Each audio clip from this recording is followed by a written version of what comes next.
اس موقع پر ابو شریح خزاعی نے عمرو بن سعید کو اس کام سے روکا کہ اس سے مکہ کی حرمت پامال ہوگی۔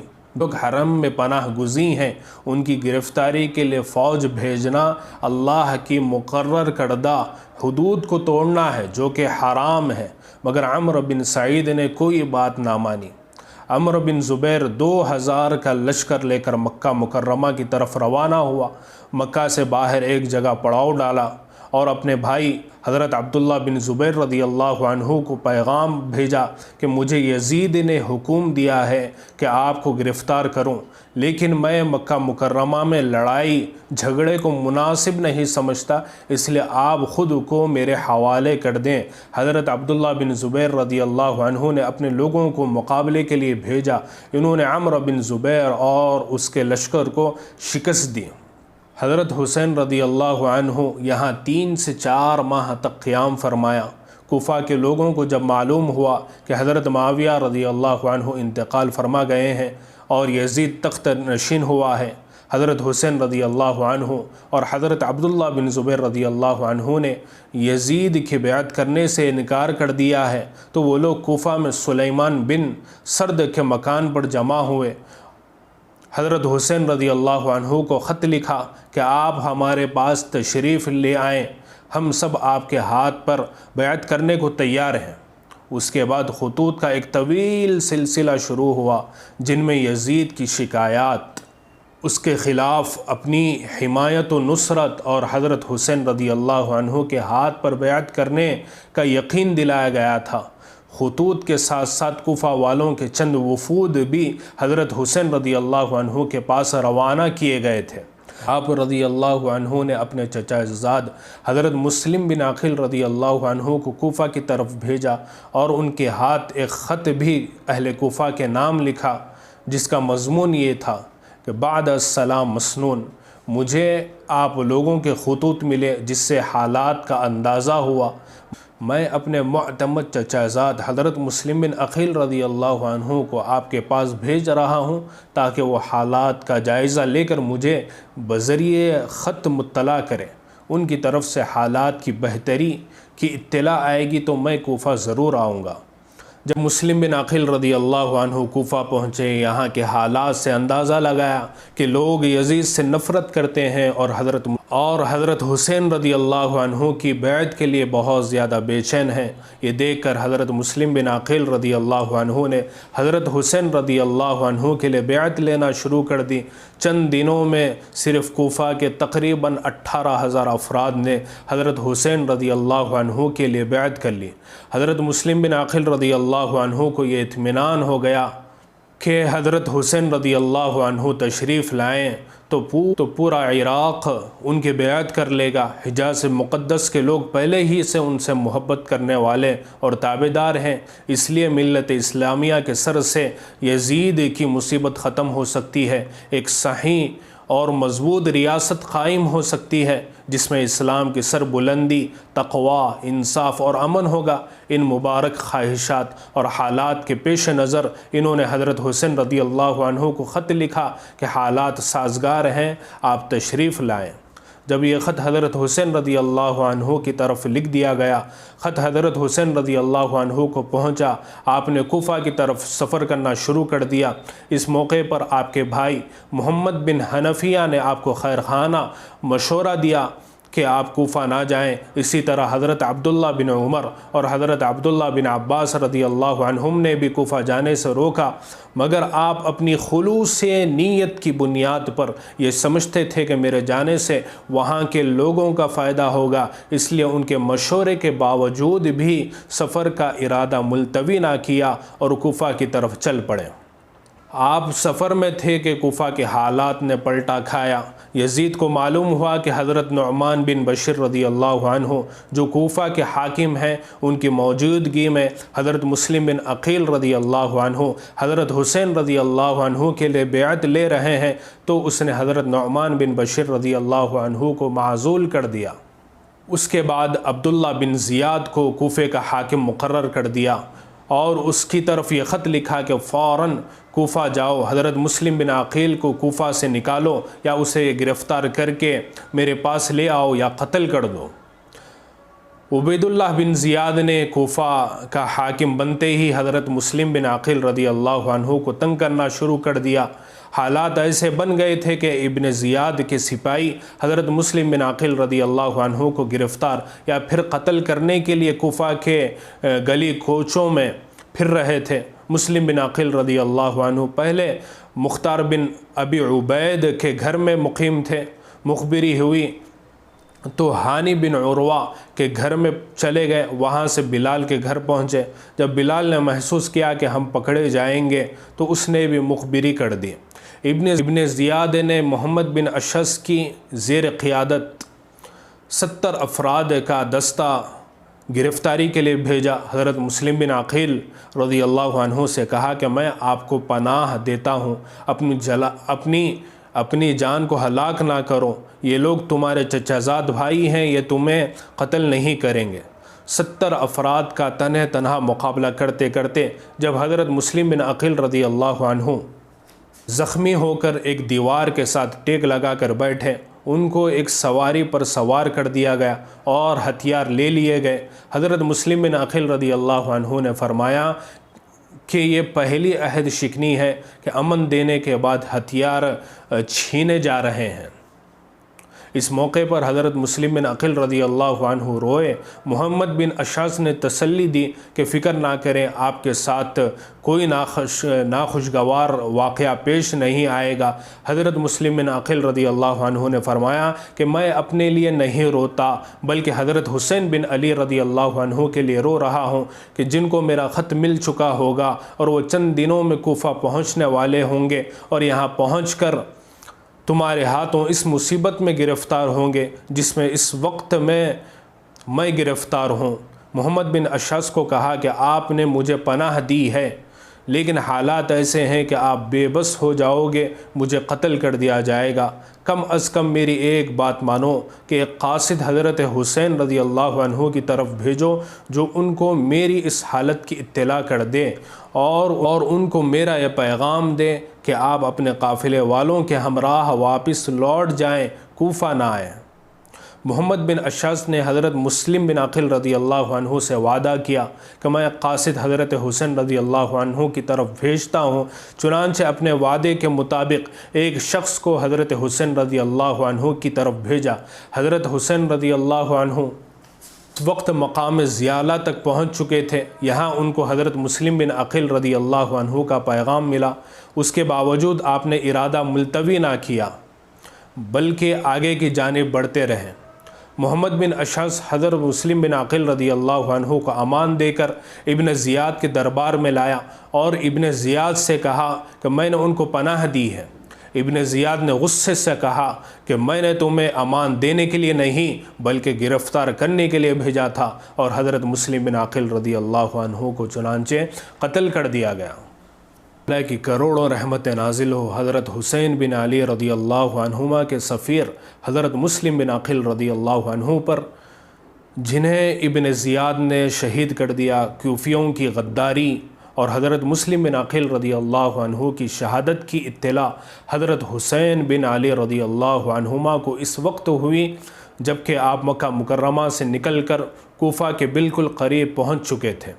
دوسری طرف حاکم مکہ نے یزید کو اسی وقت یہ اطلاع بھیج دی تھی کہ جب حضرت حسین رضی اللہ عنہ مکہ سے روانہ ہوئے تھے، یزید نے عبید اللہ بن زیاد کی طرف پیغام بھیجا کہ حسین بن علی رضی اللہ عنہما کوفہ آ رہے ہیں، خبردار رہنا۔ جس راستے سے حضرت حسین رضی اللہ عنہ تشریف لا رہے تھے، اسی راستے پر ابن زیاد نے فوجی دستے مقرر کر دیے تاکہ حسین بن علی رضی اللہ عنہما کو گرفتار کر کے میرے پاس لے آئیں۔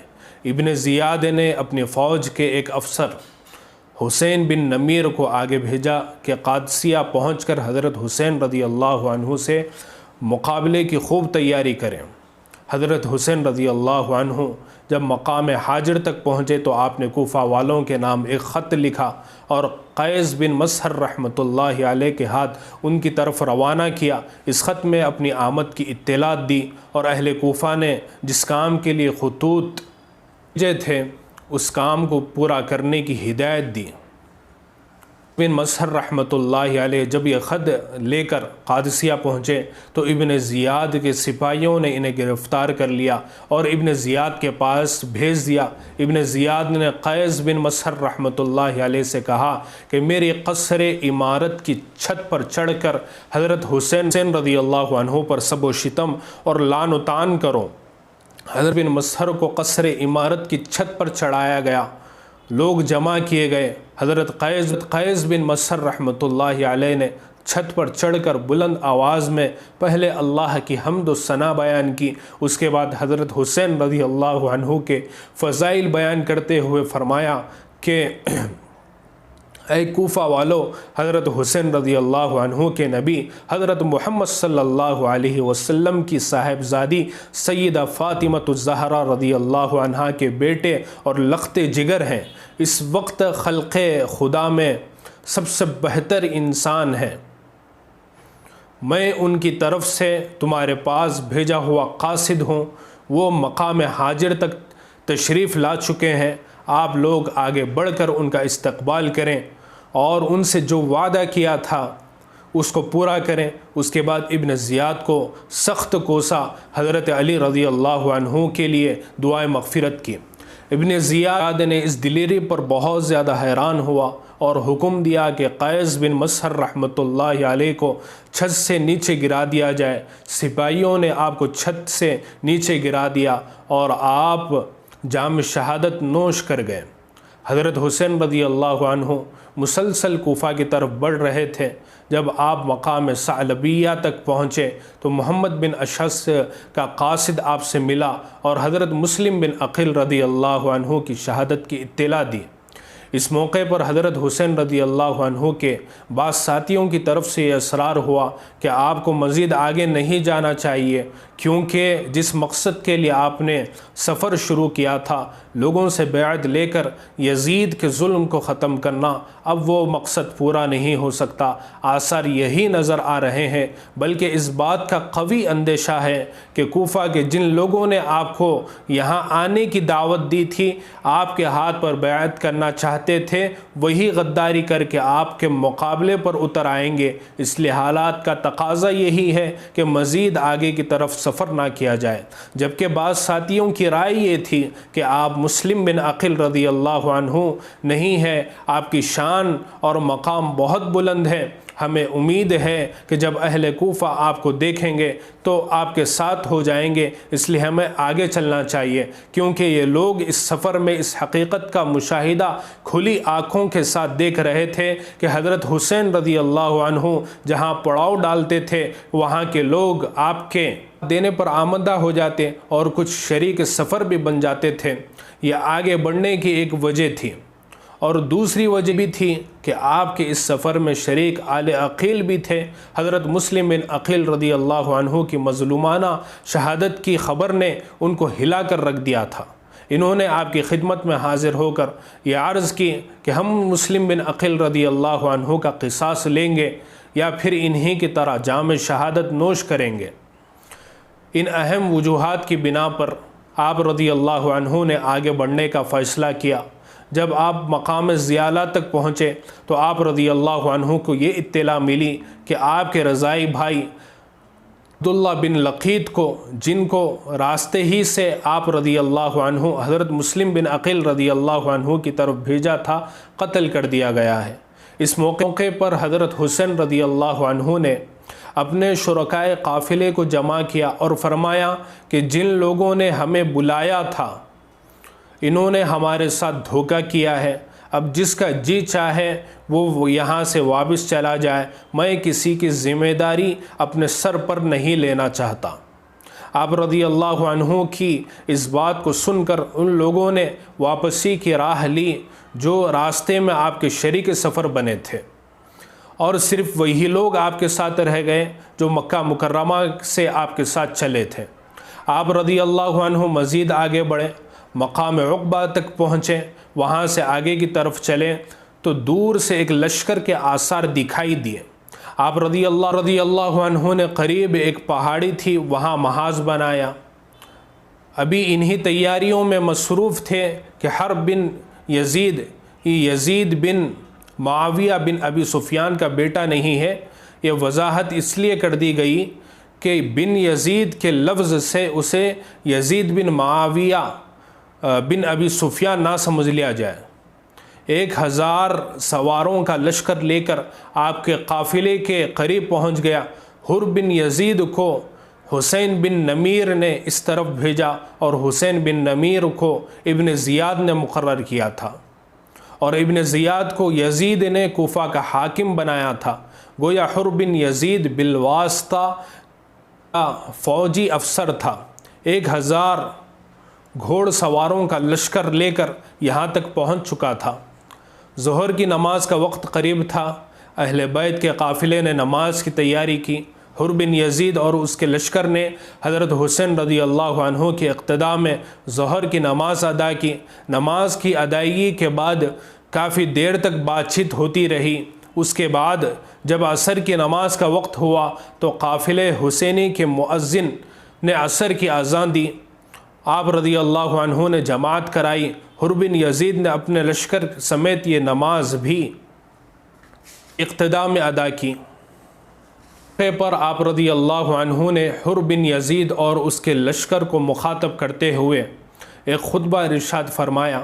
حمد و ثنا کے بعد فرمایا، لوگو اللہ سے ڈرو اور اہل حق کا حق پہچانو تو یہ اللہ کی رضا کا سبب ہوگا۔ ہم اہل بیت اس خلافت کے ان لوگوں سے زیادہ حقدار ہیں جو حق کے خلاف اس کا دعویٰ کرتے ہیں اور تم لوگوں پر ظلم کی حکومت قائم کرنے کی کوشش کرتے ہیں، اور اگر تم لوگ ہمارے حق سے ناواقف ہو یا اب تمہاری وہ رائے نہیں رہی جو تم نے مجھے خطوط میں لکھی ہے اور قاصدوں نے مجھ تک پہنچائی ہے، تو میں اپنے لشکر سمیت مدینہ منورہ واپس لوٹ جاتا ہوں۔ حر بن یزید نے کہا کہ مجھے خطوط وفود کا علم نہیں۔ آپ رضی اللہ عنہ نے اپنے غلام کو حکم دیا کہ انہوں نے 2 بڑے تھیلے جن میں کوفیوں کے خطوط تھے وہ حر بن یزید کے سامنے اڈل دیے۔ حر نے کہا کہ ہم یہ خطوط لکھنے والے نہیں، ہمیں امیر کی طرف سے حکم ملا ہے کہ ہم آپ کو ہر قیمت ابن زیاد تک پہنچائے۔ حضرت حسین رضی اللہ عنہ نے اپنے قافلے والوں کو حکم دیا کہ سفر کو تیار کرو اور سوار ہو کر مدینہ کی طرف چلو۔ آپ رضی اللہ عنہ کے حکم کی تعمیل میں سب لوگوں نے اپنی سواریوں سامان سفر تیار کیا، یہاں تک کہ سواریوں پر سوار بھی ہو گئے، بلکہ عملی طور پر مدینہ کی طرف سفر بھی شروع کر دیا۔ حر بن یزید نے رکاوٹ ڈالی اور کہنے لگا کہ میں آپ کو مدینہ کی طرف ہوں گا، بلکہ ہر صورت تمہیں ابن زیاد تک پہنچاؤں گا۔ حضرت حسین رضی اللہ عنہ نے فرمایا کہ میں بھی کسی صورت ابن زیاد کے پاس نہیں جانا چاہتا۔ حر بن یزید نے مزید یہ بھی کہا کہ مجھے آپ کے ساتھ قتال اور آپ کو قتل کرنے کا حکم نہیں دیا گیا۔ کافی دیر تک گفتگو ہوتی رہی۔ آخرکار یہی فیصلہ ہوا کہ نہ آپ واپس مدینہ جائیں اور نہ ہی ابن زیاد کے پاس کوفہ جائیں، بلکہ ایک تیسرا راستہ اختیار کر لیں جو نہ مدینہ جاتا ہو اور نہ ہی کوفہ جاتا ہو۔ اس بات پر اتفاق کے بعد آپ رضی اللہ عنہ مقام طف، جسے بعد میں کربلا کا نام دیا گیا، وہاں کی طرف کیا۔ سفر کرتے محرم الحرام سن 61 ہجری کی 2 تاریخ کو کربلا میں خیمہ زن ہوئے۔ اس سارے سفر میں حر بن یزید اپنے لشکر کے ہمراہ آپ رضی اللہ عنہ کے ساتھ رہا۔ سفر کے دوران آپ رضی اللہ عنہ جو خطبے ارشاد فرماتے، یزید بہت متاثر ہوا۔ اسی دوران ابن زیاد کا قاصد حر بن یزید کے پاس آیا اور ایک خط حوالے کیا جس میں حر بن یزید کو یہ پیغام دیا گیا تھا کہ میرا یہ خط تمہیں جہاں ملے تم اسی جگہ رک جاؤ اور حسین پر میدان تنگ کر دو، ایسی جگہ پر انہیں روکو جہاں پانی نہ ہو، میں نے اپنے قاصد کو یہ حکم دے دیا ہے کہ وہ اس وقت تک تمہارے ساتھ رہے گا جب تک کہ تم میری بات پوری نہیں کر لیتے۔ حر بن یزید نے اس خط کا مضمون حضرت حسین رضی اللہ عنہ کو سنا دیا اور عرض کیا کہ میں مجبور ہوں۔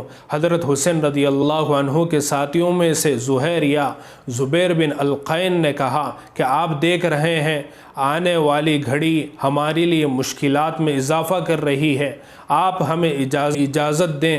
حر بن یزید اور اس کے لشکر سے لڑتے ہیں، کیونکہ ان سے لڑنا اس قدر مشکل نہیں جس قدر ان کے پیچھے آنے والے لشکروں سے لڑنا مشکل ہوگا۔ حضرت حسین رضی اللہ عنہ نے فرمایا کہ ہم لڑائی میں پہل نہیں کریں گے۔ آپ کربلا ہی میں تھے کہ دوسرے دن عمرو بن سعد کو ابن زیاد نے 4000 کا لشکر دے کر بھیجا۔ وہ 4000 فوجیوں کے ہمراہ کربلا پہنچا۔ حضرت حسین رضی اللہ عنہ سے بات چیت کی، آنے کی وجہ پوچھی تو حضرت حسین رضی اللہ عنہ نے سارا واقعہ بتلایا کہ میں خود نہیں آیا بلکہ اہل کوفہ نے مجھے بلایا ہے، اگر آپ ان کی رائے بدل گئی ہے تو میں بھی واپس جانے کے لیے تیار ہوں۔ عمرو بن سعد نے حضرت حسین رضی اللہ عنہ کی رائے سے ابن زیاد کو بذریعہ خط آگاہ کیا کہ آپ رضی اللہ عنہ واپس جانے کو تیار ہیں۔ ابن زیاد نے اس خط کے جواب میں عمرو بن سعد کو یہ لکھا کہ حسین بن علی رضی اللہ عنہما کے سامنے صرف ایک بات رکھو کہ وہ یزید کے ہاتھ پر بیعت کریں، جب وہ ایسا کریں گے تو ہم غور کریں گے کہ ان کے ساتھ کیا معاملہ کرنا ہے۔ عمرو بن سعد کو مزید لکھا کہ حسین بن علی رضی اللہ عنہما اور ان کے قافلے والوں پر پانی بند کر دو۔ حسب حکم آپ رضی اللہ عنہ اور قافلے پر پانی بند کر دیا گیا۔ یہ آپ کی شہادت سے 3 دن پہلے کا واقعہ ہے۔ آپ رضی اللہ عنہ نے اپنے بھائی عباس بن علی رضی اللہ عنہما کو حکم دیا کہ کچھ افراد کو ساتھ لے کر جاؤ اور پانی کے مشکیزیں بھر لے آؤ۔ انہوں نے 30 سوار اور 30 پیادہ لوگوں کو ساتھ لیا۔ عمرو بن سعد کی فوج سے مقابلہ کرتے ہوئے بالآخر 20 مشکیزیں پانی کے بھر لے آئے۔ عمرو بن سعد نے آپ رضی اللہ عنہ سے ملاقات کی۔ اس ملاقات میں حضرت حسین رضی اللہ عنہ نے عمرو بن سعد سے فرمایا کہ آپ لوگ میری طرف سے ان 3 چیزوں میں سے کوئی ایک چیز کو اختیار کر لیں۔ نمبر 1، میں جہاں سے آیا ہوں مجھے وہاں مدینہ منورہ واپس جانے دیا جائے۔ نمبر 2، مجھے موقع دیا جائے کہ میں یزید سے اس معاملے میں بالمشافہ بات کر سکوں۔ نمبر 3، میں اسلام کی سرحدوں میں سے کسی سرحد کی طرف جانا چاہتا ہوں، مجھے جانے دیا جائے تاکہ وہاں اسلام کی حفاظت کر سکوں۔ عمرو بن سعد نے ابن زیاد کو خط لکھا جس میں یہ حضرت حسین رضی اللہ عنہ کی شرائط ذکر کرنے کے بعد لکھا کہ اللہ تعالیٰ نے جنگ کی آگ بجھا دی ہے اور مسلمانوں کو ایک بات پر متفق فرما دیا ہے۔ حضرت حسین رضی اللہ عنہ کی پیش کردہ 3 صورتوں میں سے جس کو اختیار کر لیا جائے اسی میں امت کی صلاح اور فلاح ہے۔ ابن زیاد کو جب یہ خط پہنچا تو وہ اس سے متاثر ہوا، لیکن بدقسمتی سے اس کے دربار میں شمر ذل جوشن نامی شخص بیٹھا ہوا تھا۔ اس کے دل میں اہل بیت کا بغض بھرا ہوا تھا۔ اس نے ابن زیاد کو کہا کہ آپ حسین بن علی کو مہلت دینا چاہتے ہیں اوت ہو کر تمہارے خلاف جنگ کر سکیں، اور وہ ابھی تمہارے ہاتھ سے نکل گئے تو وہ دوبارہ تمہارے ہاتھ نہیں آئیں گے۔ میں عمرو بن سعد کی ملی بھگت اور سازش کی بو آ رہی ہے، اس لیے آپ ایسے کریں کہ ایک مرتبہ آپ حسین بن علی رضی اللہ عنہما کو اپنے دربار میں بلا لیں۔ جب وہ آپ کے پاس آ جائیں تو آپ کی مرضی ہے، چاہے تو آپ معاف کریں یا یزید کی بیعت کرنے پر انہیں مجبور کریں یا انہیں سزا دیں۔ ابن زیاد نے شمر ذل جوشن کی رائے کو قبول کیا اور اسی مضمون کا خط عمرو بن سعد کو لکھا، اور یہ خط شمر ذل جوشن کے ہاتھ عمرو بن سعد کے پاس پہنچایا۔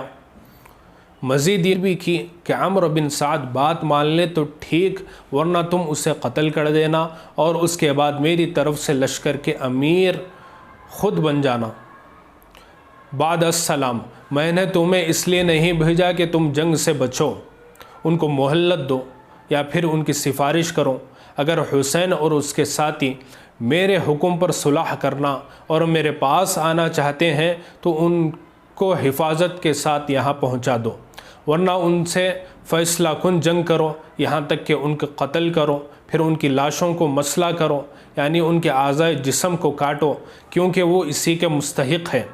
قتل کے بعد گھوڑوں کی ٹاپوں سے ان کو روند ڈالو۔ اگر تم نے میرے حکم کی تعمیل کی تو تمہیں ایک فرمانبردار کی طرح انعام ملے گا، اور اگر تم نے میرے حکم کی تعمیل نہیں کی تو لشکر چھوڑ دو اور لشکر کی قیادت شمر ذی جوشن کے حوالے کر دو۔ ایک کو شمر ذی جوشن عمرو بن سعد کے پاس پہنچا، اس کے سامنے ابن زیاد کا خط رکھا۔ عمرو بن سعد سمجھ گئے کہ شمر کی خباثت اور شرارت ہے۔ عمرو بن سعد نے شمر ذی جوشن سے کہا کہ تم نے بڑا ہی ظلم کیا ہے، مسلمانوں کا ایک بات پر اتفاق ہو رہا تھا، لیکن تم نے دوبارہ جنگ کی آگ بھڑکانے کی کوشش کی ہے، اور خط حضرت حسین رضی اللہ عنہ کے سامنے پیش کر دیا۔ حضرت حسین رضی اللہ عنہ نے ابن زیاد کی بات ماننے سے انکار کیا اور فرمایا کہ ذلت سے تو موت بہتر ہے۔ اسی دوران آپ کو خواب میں نبی پاک حضرت محمد رسول اللہ صلی اللہ علیہ وسلم کی زیارت ہوئی۔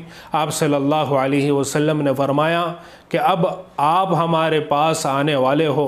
حضرت حسین رضی اللہ عنہ کی آواز بلند ہوئی۔ آپ کی ہمشیرہ سیدہ زینب بنت علی رضی اللہ عنہما آپ کے پاس آئیں۔ آپ رضی اللہ عنہ نے خواب سنایا جسے سن کر وہ رونے لگی۔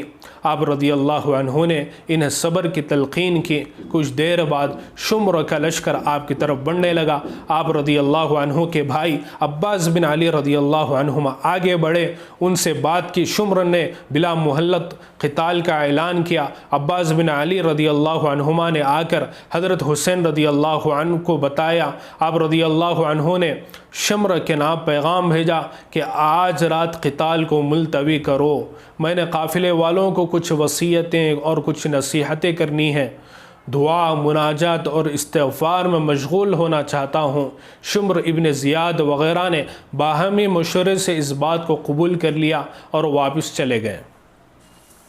اللہ عنہ نے قافلے والوں کو نہایت پرجوش انداز میں خطبہ دیا، جس میں فرمایا کہ میں اللہ کا ہر حال میں شکر ادا کرتا ہوں، راحت میں بھی اور مصیبت میں بھی۔ میرے علم کے مطابق آج کسی شخص کے ایسے وفادار ساتھی نہیں ہیں جو جیسے میرے ساتھی ہیں، اور نہ کسی کے اہل بیت میرے اہل بیت سے زیادہ ثابت قدم نظر آتے ہیں۔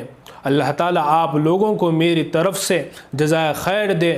ہو سکتا ہے کہ کل کا دن ہمارا آخری دن ثابت ہو، اس لیے میری طرف سے اجازت ہے کہ آپ لوگ رات کی تاریکی میں یہاں سے دور چلے جائیں، میرے اہل بیت کو بھی ساتھ لے جائیں، کیونکہ دشمن صرف میرا طلبگار ہے، جب مجھے پالے گا تو دوسروں کی طرف متوجہ نہیں ہوگا۔ آپ رضی اللہ عنہ کے صبر و فقا نے وفاداری کا یقین دلاتے ہوئے کہا کہ ہم آپ کو اکیلا نہیں چھوڑ سکتے۔ اس موقع پر حضرت زینب رضی اللہ عنہما بے قرار ہو گئی تو آپ رضی اللہ عنہ نے انہیں تسلی دی اور صبر کی تلقین کرتے ہوئے بطور وصیت کے فرمایا کہ اے میری بہن، میں تمہیں خدا کی قسم دیتا ہوں کہ میری شہادت کی خبر سن کر تم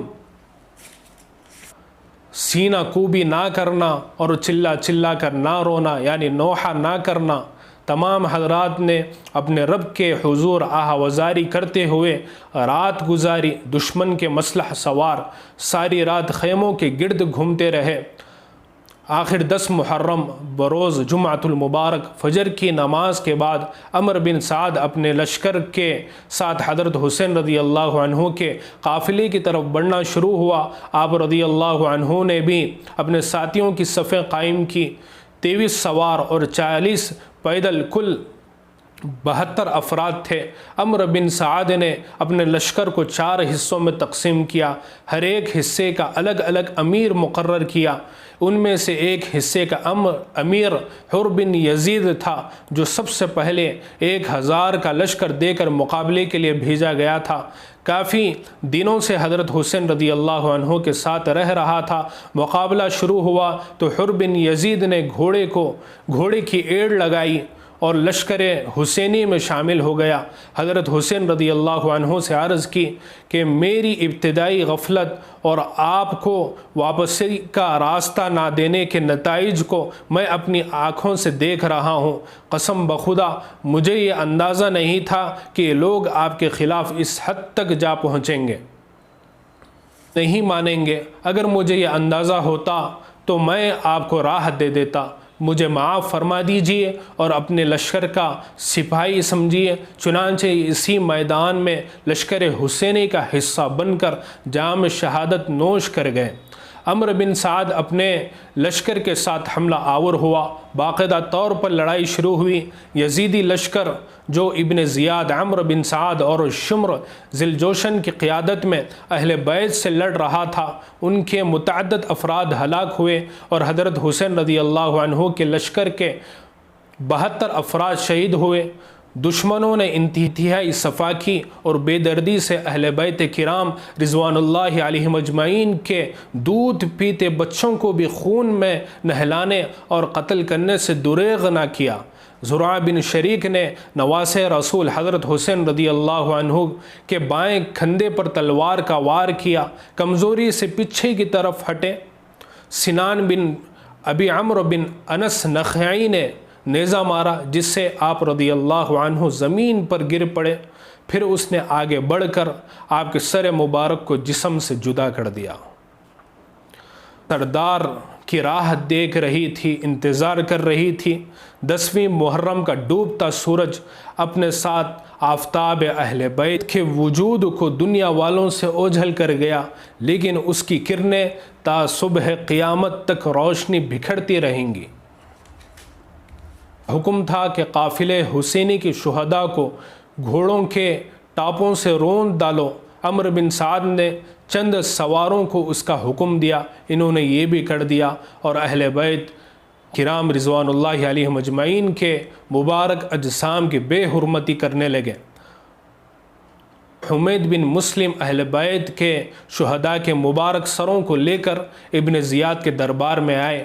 ابن زیاد نے لوگوں کو جمع کیا۔ سب کے سامنے اس بدبخت نے انتہائی گستاخی کرتے ہوئے اپنی چھڑی کے ذریعے نواسہ رسول کے ہونٹوں، یعنی جہاں پہ اللہ کے نبی صلی اللہ علیہ وسلم بوسہ دیا کرتے تھے، وہاں پر چھڑی لگانے لگا۔ حضرت زید بن ارقم رضی اللہ عنہ اس مجلس میں موجود تھے، ضعیف العمر ہونے کے باوجود قوی الایمان تھے۔ ابن زیاد سے فرمانے لگے کہ ارے اپنی چھڑی کو ان مبارک ہونٹوں سے دور کر، میں نے رسول پاک صلی اللہ علیہ وسلم کو کئی مرتبہ دیکھا ہے لیا کرتے تھے۔ ہے کہ اللہ رب العزت ہم سب کو ان کے نقش قدم پر چلنے کی توفیق عطا فرمائے۔ اللہ رب العالمین۔ اللہ رب